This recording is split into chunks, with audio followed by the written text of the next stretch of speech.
Hello नमस्कार आदाब दोस्तों, सत श्री अकाल। मैं हूँ स्नेहा और आप देख रहे हैं साम टीवी। हमारे सेक्स एक सुखी जीवन का मंत्र, इस खास शो में आप सबका मैं स्वागत करती हूँ। दोस्तों, जब भी हमें कोई मेडिकल इमरजेंसी आती है या फिर स्वास्थ्य से जुड़ी कोई परेशानी हमें सताती है तो हम क्या करते हैं? सबसे पहले ये सारी चीज़ें जाके हम हमारे दोस्तों को बताते हैं, परिवारजनों के साथ शेयर करते हैं। लेकिन बहुत सारे लोगों के सेक्स लाइफ से जुड़ी कई तरह का दिक्कतों का सामना इन्हें अपने ज़िंदगी में करना पड़ता है, लेकिन अफसोस कोई इसके बारे में सामने आके खुल के बात नहीं करता है, क्योंकि इस बारे में बात करने में हमें शर्माहट, हिचकिचाहट महसूस होती है, कुछ पिछड़ापन हमें महसूस होता है। लेकिन दोस्तों, लेकिन अब शर्माने की ज़रूरत नहीं है, घबराने की ज़रूरत नहीं है, क्योंकि डॉक्टर विजय दहीफले, जो कि सेक्सोलॉजिस्ट, यूरोलॉजिस्ट, एंड्रोलॉजिस्ट है, ये आपके सेक्स से जुड़ी सारे सवालों के जवाब बहुत ही आसान और सरल तरीके से देंगे। तो आइए शुरुआत करने से पहले जानते हैं डॉक्टर विजय दहीफले जी के बारे में। डॉक्टर विजय दहीफले ये एक जाने माने सेक्सोलॉजिस्ट, यूरोलॉजिस्ट और एंड्रोलॉजिस्ट है। डॉक्टर विजय दहीफले जी के क्लिनिक संभाजी नगर, हैदराबाद, दिल्ली में द्वारका, पुणे तथा नवी मुंबई में नेरुल, खारघर मेडिकोर हॉस्पिटल, थाने, दादर, अंधेरी, कल्याण, नासिक, नागपुर, अहमदाबाद और दुबई में भी है। डॉक्टर दहीफले जी का भारत तथा अन्य देशों में कॉन्फ्रेंसेस और सेमिनार्स के लिए हमेशा आना जाना रहता है, जिनके माध्यम से डॉक्टर विजय दहीफले सेक्स संबंधी सभी समस्याओं पर सलाह एवं मार्गदर्शन करते हैं। तो इस वक्त साम टीवी के स्टूडियो में हमारे साथ मौजूद है सेक्सोलॉजिस्ट, यूरोलॉजिस्ट, एंड्रोलॉजिस्ट डॉक्टर विजय दहीफले, जो कि हमारे इस शो के खास मेहमान हैं। ये आपके सेक्स से जुड़ी सारी समस्याओं का समाधान करिए, आगे उनका स्वागत करते हैं। स्वागत है आपका डॉक्टर साहब। नमस्ते दोस्तों, आज हम जानने वाले हैं सेक्सुअल डिस्फंक्शन और कमजोरी के बारे में। दर्शकों की लंबे अरसे से ये मांग थी और इसलिए हमने इस विषय का चयन किया है। तो सबसे पहले जानेंगे सेक्सुअल डिस्फंक्शन या फिर कमजोरी किसे कहते हैं उसके बारे में। कमजोरी को हम कैसे विशद करेंगे? डेफिनेटली। और हमारे ईमेल के ऊपर इतने हमारे इंक्वायरीज थे कि टॉपिक सेम भी होगा, तो उसके ऊपर अलग अलग उसके डिवीजन, उनकी इंक्वायरीज, कुछ नए क्वेश्चन के साथ इसमें हम आने वाले हैं। श्योरली इसमें हम डिस्कस करेंगे। स्नेहा जी, यहाँ पे जो सीरीज चल रही है सेक्स एजुकेशन, सेक्सुअल अवेयरनेस और सेक्सुअल सेफ्टी, इसके अंतर्गत हम पूरी साइंटिफिक इंफॉर्मेशन ले रहे हैं। मेल डिस्फंक्शन क्या है, फीमेल डिस्फंक्शन क्या है, उसके कारण, लक्षण और उपाय, ये काफ़ी बड़ी सीरीज रहने वाली है।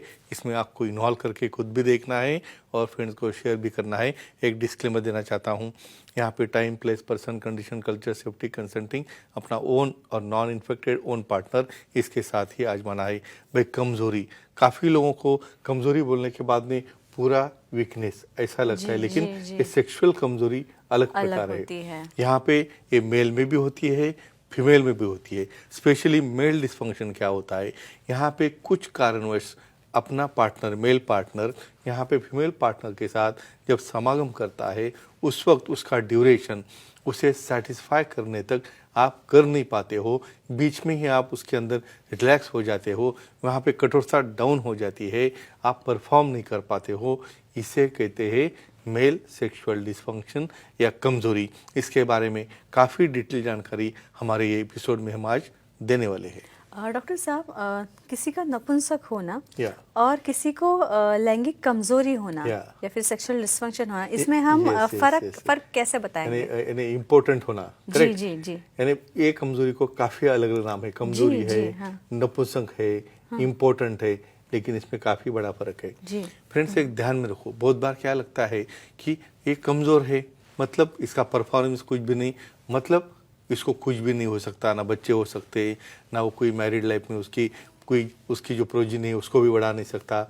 ऐसा नहीं होता है। देखो, यहाँ पे स्पर्म प्रोडक्शन होना, वहाँ पे सीमेन तैयार होना और आपका डिस्फंक्शन जो अलग अलग उसके कारण हैं, उसमें कुछ साइकोलॉजिकल कारण से होगा तो कमज़ोर हो गया, लेकिन हार्मोन उसके नॉर्मल है, सब स्ट्रक्चर नॉर्मल है, टेस्टिस अच्छी है, उसका लिंग अच्छा है, तो ये आपको फ़र्क ध्यान में रखना है कि ये हैंड इन हैंड नहीं चलता है। सिर्फ ये अलग अलग नॉमेनक्लेचर है और उसके अलग अलग अर्थ जो है हम हमारे डिस्कशन में देखने वाले हैं। डॉक्टर साहब, इसके बाद पहला कॉलर हमसे जुड़ रहा है। थाने से रौनक जी जुड़ रहे हैं, उनका सवाल लेता है।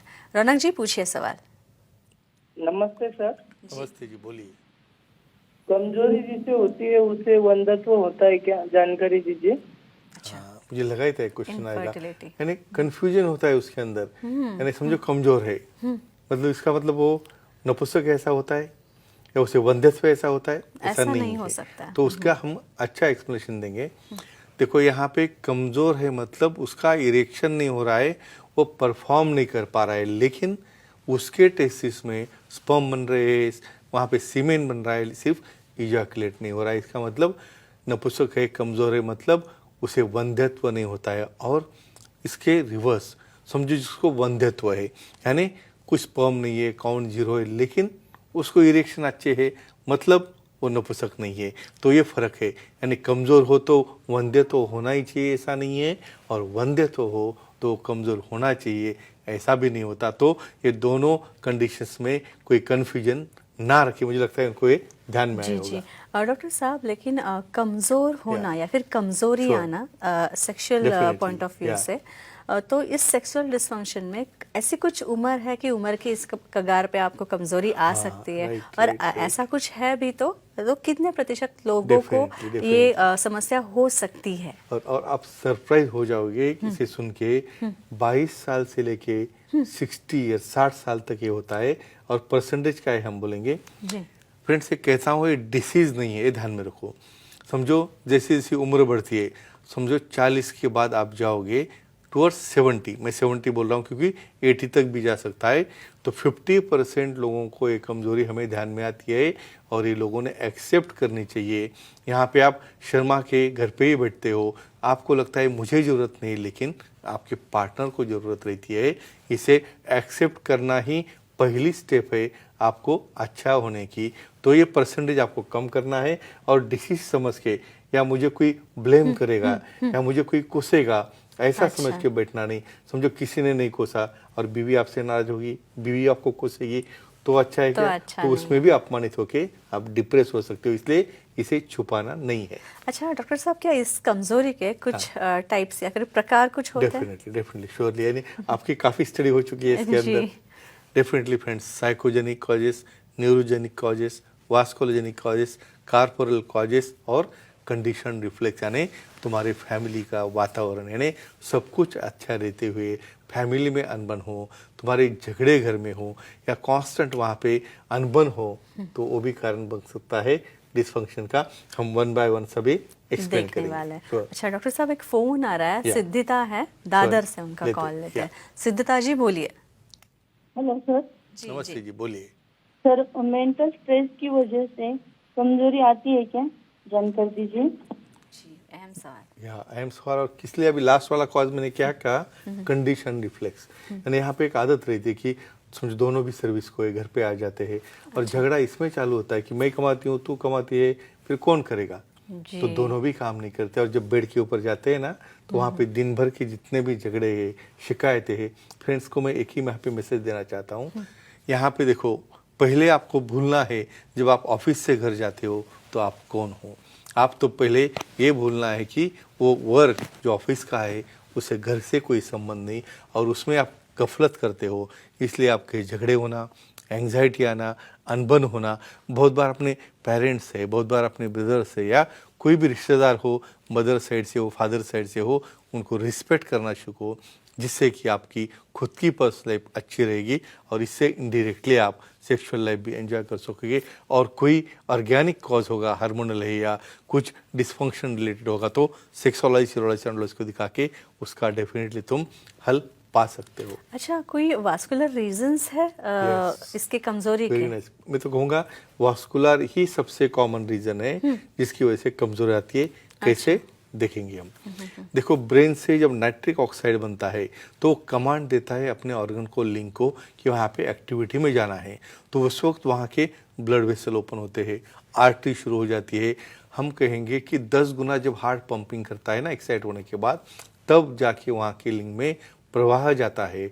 वहाँ पे जब फीलिंग फेज कंप्लीट होती है तो उस वक्त वहाँ पे बक्स फिशा नाम का एक आवरण रहता है, वहाँ से वीनस रिटर्न जाना बंद होके वहाँ पे आप 10 या 15 मिनट इरेक्शन मेंटेन कर सकते हो। तो ये मैकेनिज्म है। और समझो, कुछ कारणवश, किसको डायबिटीज़ है, किसको बीपी है, किसको ट्रॉमा हुआ या हस्तमिथुन से वहाँ पे फ्रैक्चर हुआ, तो उसका इनपुट चला गया, तो डेफिनेटली जैसा गुब्बारे में हवा नहीं जाएगी तो कैसे वो फूलेगा, वैसी तरह वहाँ पे लिंग में ब्लड सप्लाई नहीं जाएगा तो इरेक्शन कैसे होगा, लेकिन अच्छा। ये सब अच्छा कर सकते हैं हम ट्रीटमेंट लेके। अच्छा अच्छा डॉक्टर साहब, और एक बात ये पूछनी थी कि अगर कमजोरी के वास्कुलर sure. रीजंस है तो Surely.